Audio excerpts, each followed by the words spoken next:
देखिए 10 नंबर कह रहा है कि एपी का 17वां पद उसके 10वें पद से 7 अधिक है।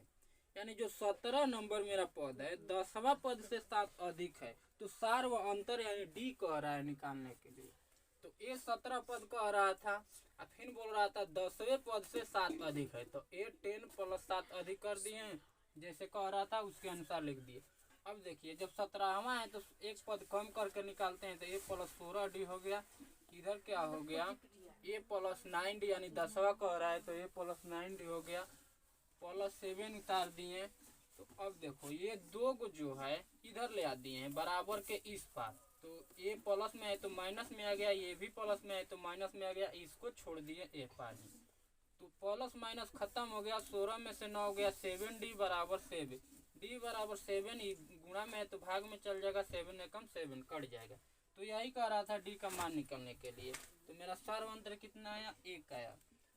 11 नंबर क्वेश्चन कह रहा है कि एपी 3, 15, 27, 29 का कौन सा पद 54वें पद से 132 अधिक है। तो देखिए इतना हो गया, कह रहा था एपी में है तो ए बराबर 3, ठीक, डी निकाल दिए, दूसरा पद में से पहला पद घटा दिए, 12 आया। एन पद जो है अंतिम पद का कह रहा था कि 54वें पद से 132 अधिक है। तो 54 जैसे यहाँ पे लगाए थे कि 10वां पद से 7 अधिक है, ठीक उसी तरह ये 54 से 132 अधिक है। अब एन बराबर सूत्र बताए थे ये होता है बराबर 54 पद निकालना है, तो जैसे यहाँ पे 9 डी करे हैं ठीक वही तरह यहाँ पे ए प्लस 53 डी कर दिए प्लस 132। ए का मान मालूम है 3, एन का मालूम नहीं है, डी का मान अभी 12 आया है, 12 रख दिए, ए बराबर 3, यहाँ पे 53 गुणा डी का मान 12 आया है प्लस 132। बराबर का उन्हें 3 3 एक ही अंक रहता है तो कट जाता है, यहाँ कटा दिए हैं। तो इधर n माइनस 1 इंटू 12 बचा, इधर 53 में 12 से गुणा करिएगा तो 632 आएगा, फिर प्लस 132 उतार दिए।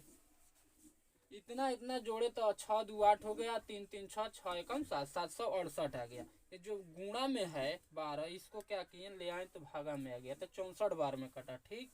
n बराबर का किए हैं 64, ये बराबर में इधर माइनस में है तो उधर गया प्लस में होगा, तो 64 1 65। कहीं दिक्कत है नहीं।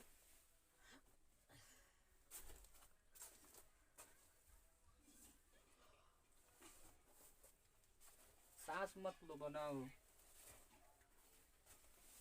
देखो दो समानांतर श्रेणी 12 नंबर क्वेश्चन है, दो समानांतर श्रेणी का सर्व अंतर समान है, यानी दो को समानांतर श्रेणी है उसका जो अंतर है समान है। यदि इसके 100वें पद का अंतर 100 है। जो लोग सुन रहा है कृपया कर कर अपना मैथ में देखना, क्योंकि मैं सवाल नहीं लिख रहा हूँ, ठीक ना। 100वें पद का अंतर 100 है, इनके एक 1000वें पद का अंतर क्या होगा। तो देखो मान लिया कि पहले एपी 2 एपी का रहा था, तो पहले एपी का प्रथम पद ए तथा एनवा पद एन है, ठीक, तथा दूसरे एपी का पद बी मान लिए, यहाँ पे पहला को ए मान है दूसरा को बी मान लिए, तथा एनवा पद T N, A1 A2 T1 T2 बताए थे पहले भी, और दोनों एपी का अंतर डी है। तो देखो 100वां पद का रहा था तो ए 100 लिख लिए बराबर ए प्लस 99 डी घटा कर लिखेंगे समीकरण 1 मान लिए। दूसरा एपी का T1 माने थे, अरे टीएन, अरे किधर गया, हाँ टीएन, तो टी 100 हो जाएगा बराबर, इसको क्या माने थे बी माने है ना, तो बी प्लस 99 टी हो जाएगा समीकरण 2 मान लिए, ठीक। तो दोनों का अंतर कह रहा था, तो ए 100 माइनस ए टी 100, यानी दोनों एपी का अंतर का मतलब क्या हो गया, घटाव हो गया, बराबर कितना है 1000 है। अब देखो तो ए प्लस 99 डी हो जाएगा है माइनस, इसको माने थे क्या बी, तो बी प्लस 99 डी हो जाएगा बराबर 100। अब देखो 100 कहाँ ले आएंगे, 100 कहाँ से आई, 100वें पद का दे रहा है जी, 100वें पद का अंतर 100 है, यहाँ पे दिया है, पूरा क्रम थोड़ा नहीं लिखे हैं। अब देखो तो 100वें पद कह रहा है तो बी माइनस प्लस 99 डी बराबर 100 हो गया। तो इसको क्या किए minus B plus minus minus 99 D बराबर 100, 99 99 कट गया ए माइनस बी बचा बराबर 100 समीकरण 3 इसको मान लिए 2 मान है तो A11 minus T A 1000 minus T 1000 यानी दोनों पद का मेरा अंतर कर रहा था दोनों एपी का। तो एक इतना मानते पहला एपी या दूसरा टी माने थे। तो ठीक इसी तरह ए भी बनाए हैं ए 999 डी माइनस बी 999 डी 1000 कह रहा है तो एक कम कर दिए हैं। अब देखो जैसे यहाँ पे किया है minus B plus minus minus इतना आ गया। अब देखो तो प्लस 999 डी माइनस कट गया तो क्या बचा माइनस ए माइनस बी बचा ना। तो ए माइनस बी इतना बचा और समीकरण यहाँ से लिख लेते हैं समीकरण 3 से। अब समझ में आ जाएगा ये दोनों का अंतर 100 आया है ना यहाँ पे। तो ए माइनस बी बचा तो ए माइनस बी का केवल ये वाला मान रखेगा 100। क्वेश्चन में यही कह रहा था कि दोनों एपी का अंतर मेरा कितना आएगा 100 आएगा।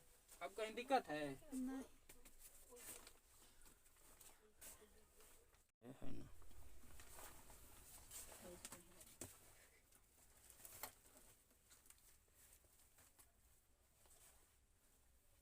13 नंबर क्वेश्चन देखिए कह रहा है 3 अंकों वाली कितनी संख्या 7 से विभाज्य है। यानी 3 अंक वाले हमें संख्या लिखना है एपी के रूप में जो 7 से विभाज्य हैं। तो देखिए 3 अंक रहना चाहिए 7 से विभाज्य भी होना चाहिए दोनों नियम का पालन करना चाहिए। तो 105 लिखे हैं ये विभाज्य हो जाएगा 5 यहाँ 7 से भागा 2 देखो 7 एकम 7 3 बचल 5 7 5 35 यानी भागा लग गया ना। तो हमें ऐसा मान रखना है ऐसा 3 अंक का कि जो 7 से पूरा पूरी मतलब कट जाए। 112 एक रख दिए हैं और 119 रख दिए हैं डॉट डॉट एगो इतना रख दिया 994। ये जो चारों रखे हैं मान चारों 7 से विभाज्य हो जाएगा। कोई भी 4 रखो या 2 रखो या 3 रखो जितना मन उतना रख सकता है अपना मन का है क्योंकि क्वेश्चन में कह दिया है 7 से विभाज्य होना चाहिए। ये नहीं दिया कि हमें 4 ही पद रखना है या 5 ही पद नहीं जितना मन 2 4 5 है उतना पद रख सकते हैं। तो ए का मान 105 दे दिया। डी बराबर दूसरा पद में से प्रथम पद घटा देते हैं तो 7 आया। ए एन बराबर अंतिम पद मानना चाहिए। ए एन जब नहीं मालूम रहेगा तो मेरा एपी नहीं बन पाएगा। तो ए एन 994 माने हैं ठीक। एन का मान नहीं मालूम है हमारा। तो ए एन बराबर a plus n minus 1 into d. ए बाबू शांत रहो। ए एन का मान हो गया 994 बराबर ए का मान 105 दिया है एन माइनस 1 डी का मान 7 आया है। एन का मान नहीं मालूम है। इसको इधर ले आए इसको इधर लाए तो माइनस में हो गया बराबर एन माइनस 1 इंटू 7 बचा। घटाए तो 14 में से 5 गया 9 ये हो गया 8 और ये 9 में से 1 गया 8। ये गुणा में है तो इधर आया भागा में हो गया 8 एकम 8 ये 1 बचा 7 एकम 7 1 बचा 7 दूना 14 4 बचा ये 9 है तो 7 7 49 ये वाला बाबू 9 है ध्यान देना आप लोग। 7 7 49 हो गया बराबर एन माइनस 1 ये माइनस में है तो 127 है ये माइनस में है यहाँ लिख दिए तो प्लस में आ गया बराबर इधर क्या बचा खाली एन बचा। तो एन बराबर 127 एक जोड़े तो 128 हुआ। यही मेरा आंसर है। 14 नंबर देखिए क्वेश्चन कह रहा है पहले क्वेश्चन सुन लीजिए। 14 है कि 10वें और 250 के बीच 4 से कितनी गुणज है। यानी 10वीं और 250 के बीच 4 से कितनी गुणज है। तो देखो समझा देते हैं पहले 10 और कह रहा है 250 के बीच मैं यानी इसके और इसके बीच 4 से गुणज कह रहा है यानी गुना कह रहा है 4 से कौन कौन गुणज है। तो 12 में भाग लग जाएगा 4 से 10 ले स्टार्ट होगा और 250 के मतलब अंदर आएगा बेसी नहीं जाना 16 हो जाएगा 20 हो जाएगा 24 भी हो सकता है जो 4 से भागा लग जाए। इधर 248 मान लें यहाँ पे कुछ भी मान सकती है मान लो हम 48 माने तो यहाँ पे इतना भी रख सकते हैं कोई दिक्कत नहीं है। जो 4 का गुणज रहना चाहिए जो क्वेश्चन कह रहा है वो मेरा नियम का पालन करना चाहिए। तो 4 से ही लग जाएगा ना। ए बराबर 12 हो गया डी बराबर 16 माइनस 12 4 आया। एन बराबर में अंतिम पद मानना एकदम जरूरी है 248 है एन बराबर व्हाट। तो एन बराबर ये सूत्र होता है एन का मान 248 है ए का मान 12 है एन माइनस 1 हो गया डी का मान 4 आया। तो 12 घटा दिए तो 236 आया, ये उतर गया। यहाँ से यहाँ बना दिए हैं 236 है, ये गुणा में है, 4 आया भागा में, 4 पचे 20, 3 बचा, 4 नवा 36 बराबर n-1। 59 ये माइनस में तो आया प्लस में बराबर n, 59 एक 60 हो गया n बराबर, यानी 4 से गुणा, 4 से ही गुणा जाए कि नहीं, 4 एकम 4 हो जाएगा, 2 बचा, 4 पचे 20, यानी 15 चौके 60 होता है ना।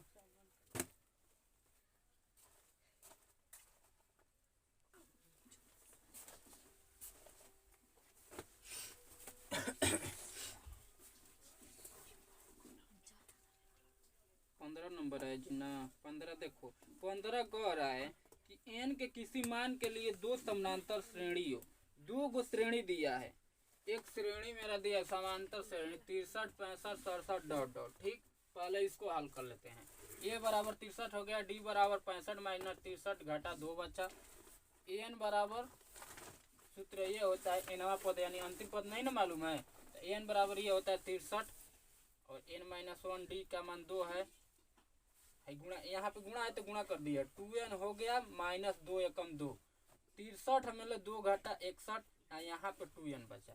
फिर एक और एपी दिया है, कह रहा है कि 3 10 17, 3 10 17 डॉट डॉट डॉट। ठीक, तो nवे के बराबर होंगे, यानी कि nवे के बराबर पूछ रहा है। अब देखो a बराबर 3 हो गया, d बराबर 10 माइनस 3 7 आया, tn बराबर क्या हो गया, एक an माने है ना, एक tn मान लिए, tn बराबर हो गया 7 माइनस 4, 7 माइनस भैया 17 लिख लेगा,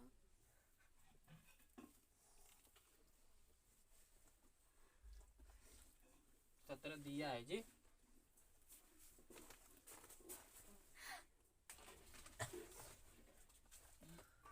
ये वाला लिखे हैं कहाँ से, देखो नहीं समझ में आ रहा है तो ये लिखे हैं कि देखो निकाल दिया यहाँ पे, नहीं बुझा रहा था ना।